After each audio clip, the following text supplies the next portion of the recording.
Congratulations. Staines on a roll, Farnborough with an outfield player in goal. Did you expect a performance like this? Yeah, I did. I fancied us today. I just can't give the dressing room enough credit. Really, we just don't.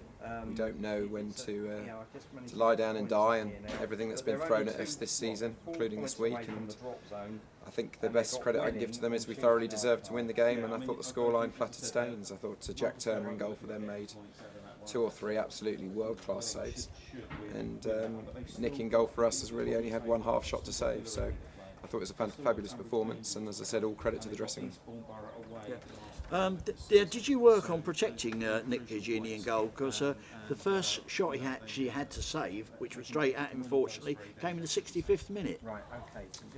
Well, what we said is obviously let's try and protect Nick, but the best way of protecting him is to dominate the game and to attack them, which is what we did.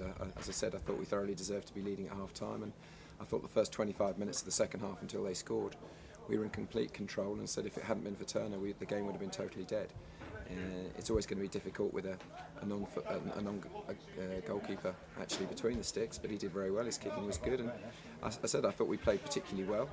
And I said we were disappointed that we hadn't got the game totally wrapped up, and it was a soft goal from our perspective. And my lot are complaining that he's a good 2 yards offside. But there we go. We hung on without too much alarm, and I'm obviously delighted with the 3 points.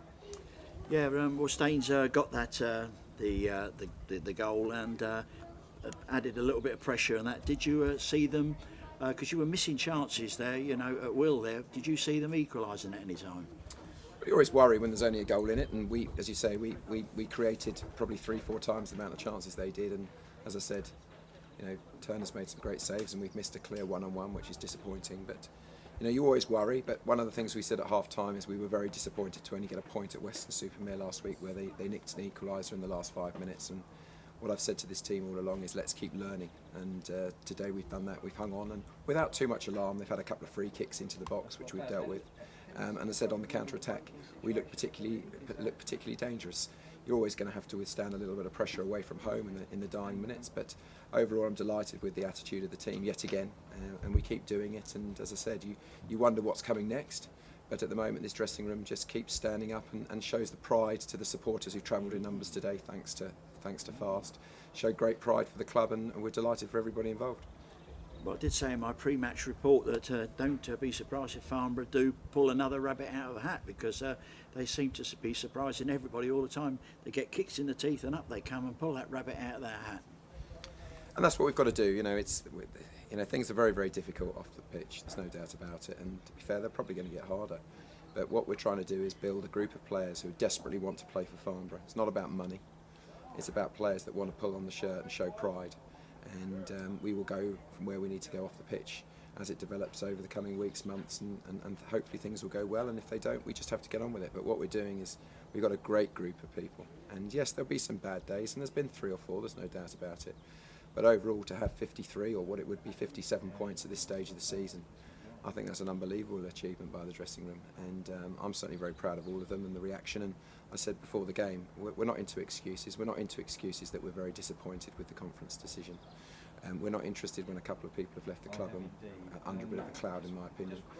We're interested about the people that are here now and pride in ourselves. And that's 3 games unbeaten, and I think we should have probably won all 3. So it's an outstanding end to the season, and we've got a few more difficult games to go. And obviously, if we've still got Nick in goal or somebody else, that's the way we'll have to do with it. But as I said, I'm very, very proud of everyone involved with the club today. Well, thank you, and congratulations. Sutton United, a great 1-0 win there at Gander Green Lane 3 weeks. A very, very difficult 3 weeks ago. That was a difficult place to go to. Do you expect another tight game? Yes, I think so. I mean, they're ensconced into midfield. They had a very good 3-0 win last time out. Dodswell there does a great job, and he's giving a few lads a chance, but you can see the quality he's got there, and he's managed to sign Fuseli from Bromley, who I rate as one of the very best midfielders in this division.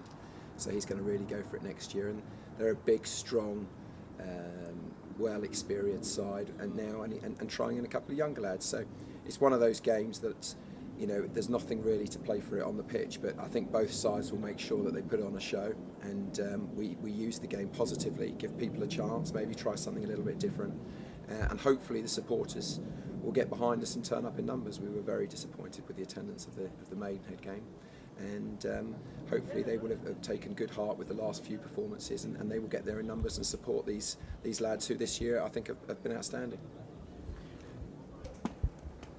Spencer, you must have been very disappointed with the conference's decision not to let you sign a lone goalkeeper to the end of the season. You couldn't have written this in a script, could you? Really, how it worked out, and you haven't got a goalkeeper. Yeah, well, we're disappointed with the decision. There's no doubt. We had 3 goalkeepers at the end of the transfer window when you were allowed to register players, and no one could have thought that. Sadly, just after renewing Ross Warner's loan, that they would get an injury with Jamie Young and recall Ross. Jamie Norris had then left the club after that and decided not to attend a game and put in writing that he wanted to leave and played for another team. And also then with Craig Bradshaw, which is particularly disappoints me. I know he's a fan's favourite, and he's a big favourite of mine. As I said after the Maidenhead game, as long as he proved his long-term fitness, I didn't expect anything other than he'd be the first choice next year. But players have to make their own minds up what they want to do. No player or employee is bigger than the football club.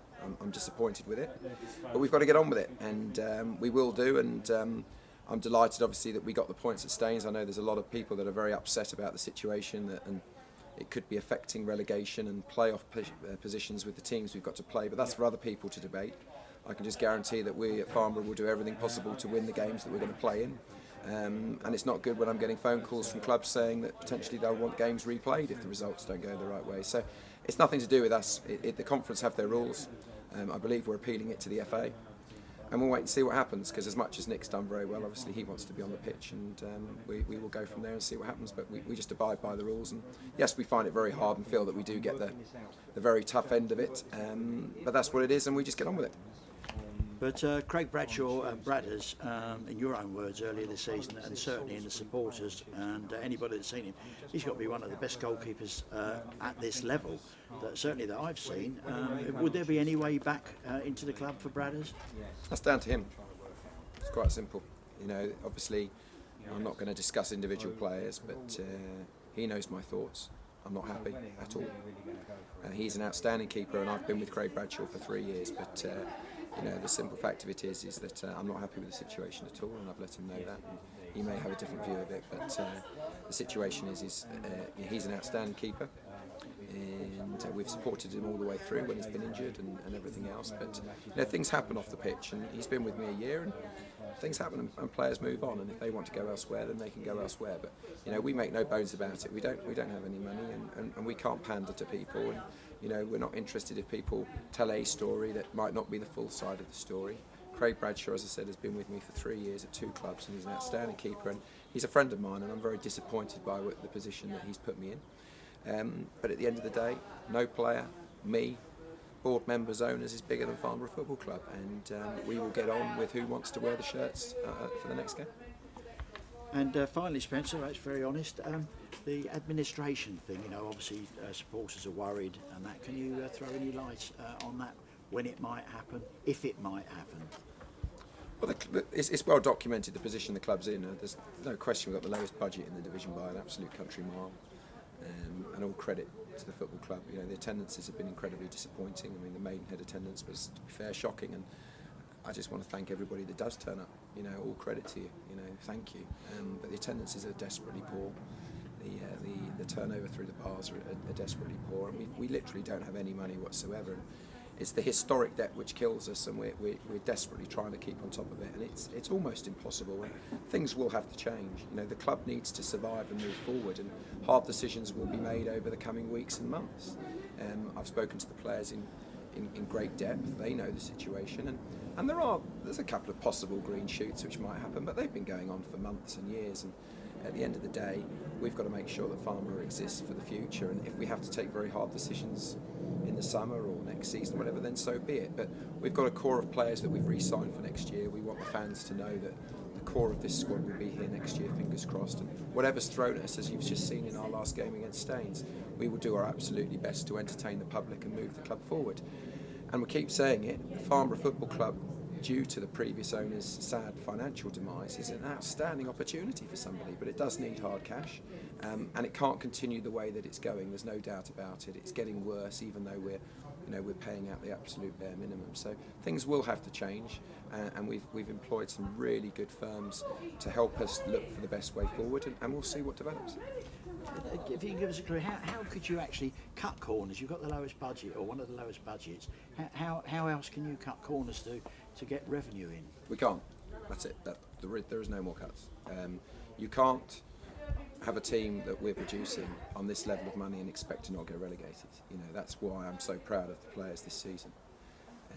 It's like Ryan South money. To be honest, what we're paying these last few weeks, having put Reece Connolly out on loan and others on loan, is almost combined counties money. And as I said, I keep harping back, all credit to the people at the club. We can't cut any more corners. It's absurd. We've got no money to advertise events. The pitch is in poor condition, but albeit Pete's trying his absolute best, and we've had horrific conditions this season to compound it. But the fact is, there are no more corners that can be cut, and it is getting slightly worse. And we've done everything possible. We've put a lot of money into the club, which I certainly don't have, and it's very, very harsh. And that's why we're taking professional advice, and options are being very seriously looked at, and we will do what we think is the best for the football club to move forward, whoever is then the new owners of the football club. So nothing is set in stone, but we can't continue this way. But the most important thing is that we try and move forward, and it might mean we've got to take a couple of steps backwards before we move forward. Okay, it's very frank and honest Spencer Day, manager of Farnborough.